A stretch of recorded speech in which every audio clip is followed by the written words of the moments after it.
Seguimos conversando sobre la situación política de otros países. Conversábamos recientemente sobre la crisis en Haití. Nos trasladamos ahora hasta el Ecuador. El Consejo Nacional Electoral de Ecuador, CNE, entregó los resultados del conteo rápido en las elecciones de ayer domingo en ese país, que según la entidad serían irreversibles. De acuerdo con la proyección oficial, el candidato del correísmo, Andrés Arauz, obtuvo el 31.5% de los votos, pero no tendría la ventaja suficiente para ser elegido presidente en una primera vuelta. El segundo lugar está reñido con el candidato indígena Yacu Pérez, que logró el 20.04% de apoyo, y el ex banquero Guillermo Lasso, quien tiene el 19.97%. Para conocer mucho más sobre la realidad política que vive la nación suramericana y qué podríamos esperar de una segunda vuelta el próximo 11 de abril, abordaremos este tema con el politólogo dominicano y quien ha residido en Ecuador, Elvin Calcaño. Bienvenido, Elvin, ¿cómo estás?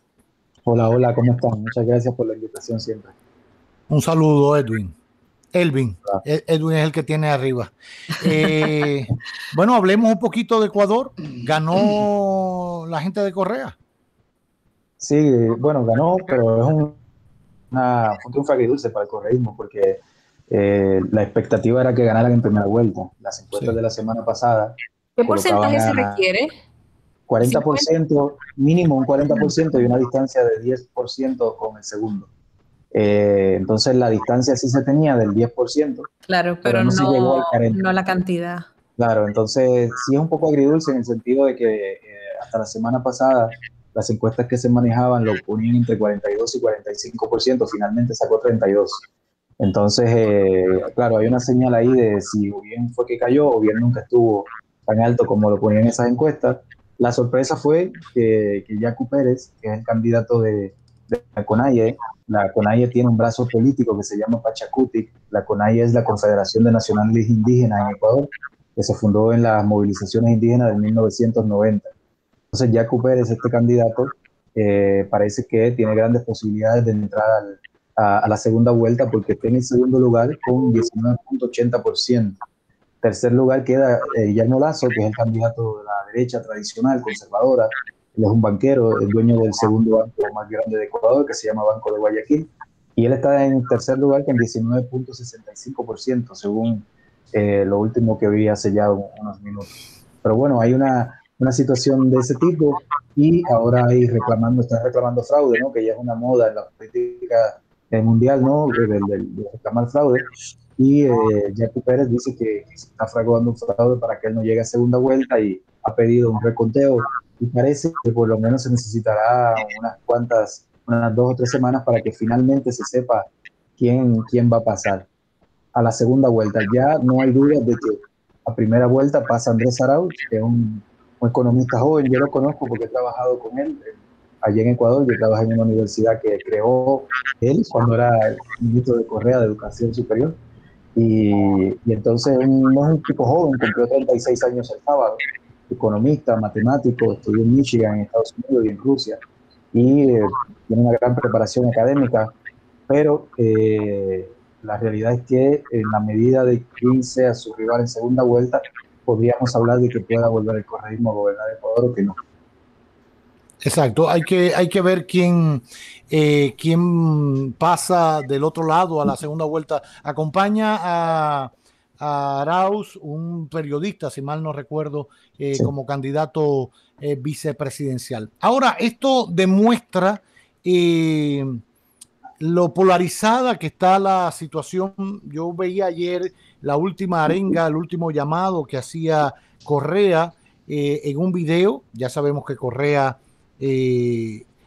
no está en territorio ecuatoriano, hay un proceso legal en su contra, etcétera, etcétera, y bueno, se ha mantenido en el exterior y envió un mensaje y hablaba.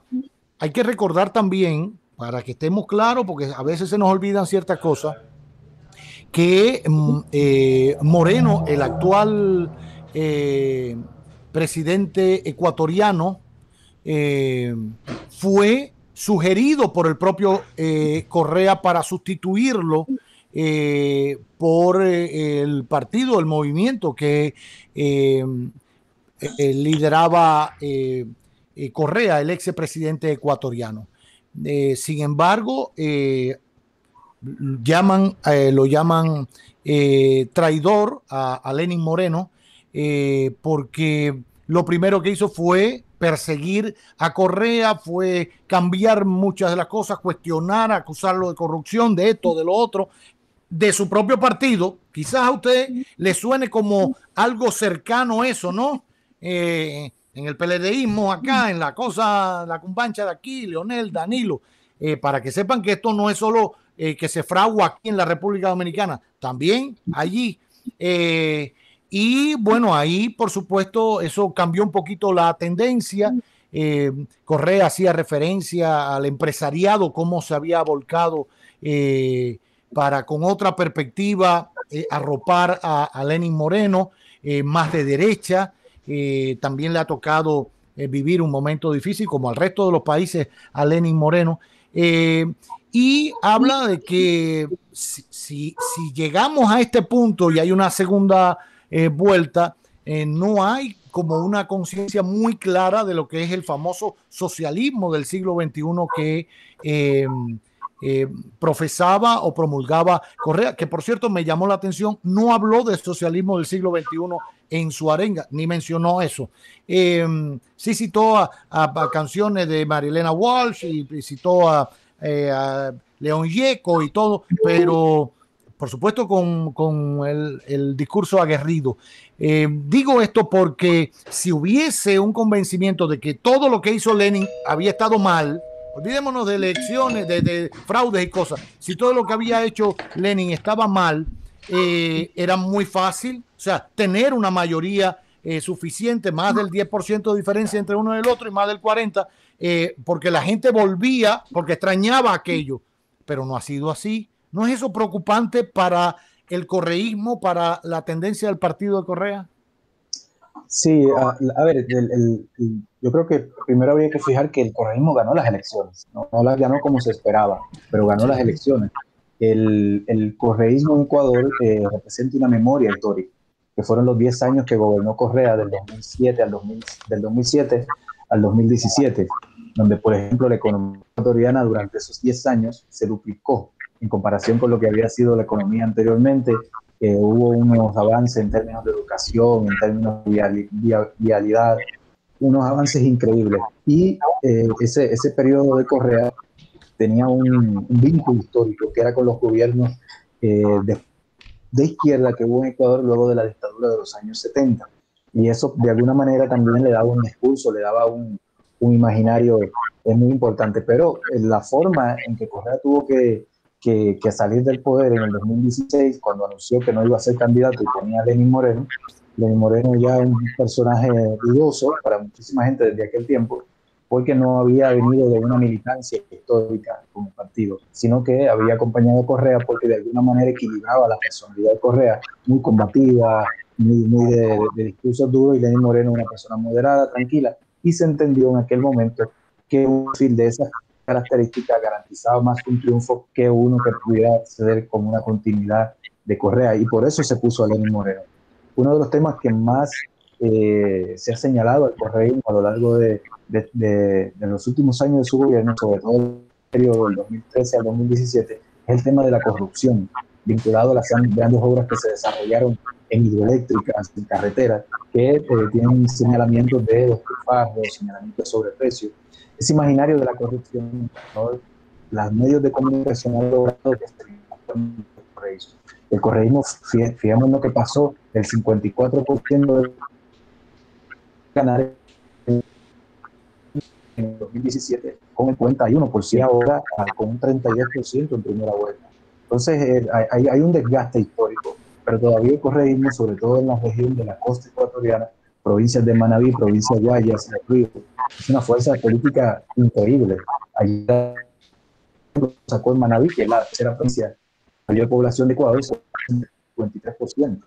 En Guayas, que es la primera población. Bueno, perdimos la comunicación con Elvin Calcaño. Habrá que retomarla, Natanael. Retomamos la comunicación con Elvin, se entrecortó y lo perdimos todo. Ahí lo tenemos. Elvin, repetimos esa parte final.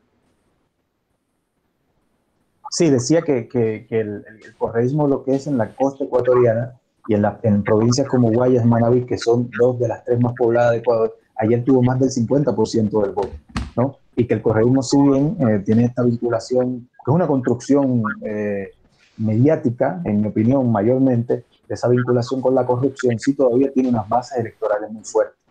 Y en todo caso será un contendiente muy fuerte en la segunda vuelta, sea contra Yacu Pérez, el candidato del brazo indígena de la CONAIE, o Lazo, el candidato de la banca. Sí es verdad que en términos del cálculo político entre Lazo a segunda vuelta, porque es un contendiente con el cual se puede hacer un clivaje más fácil para Arauz, que es en la narrativa de Arauz, representante del pueblo, representante de dignificar la vida de la gente, mientras Lazo es representante de los ricos, de los bancos.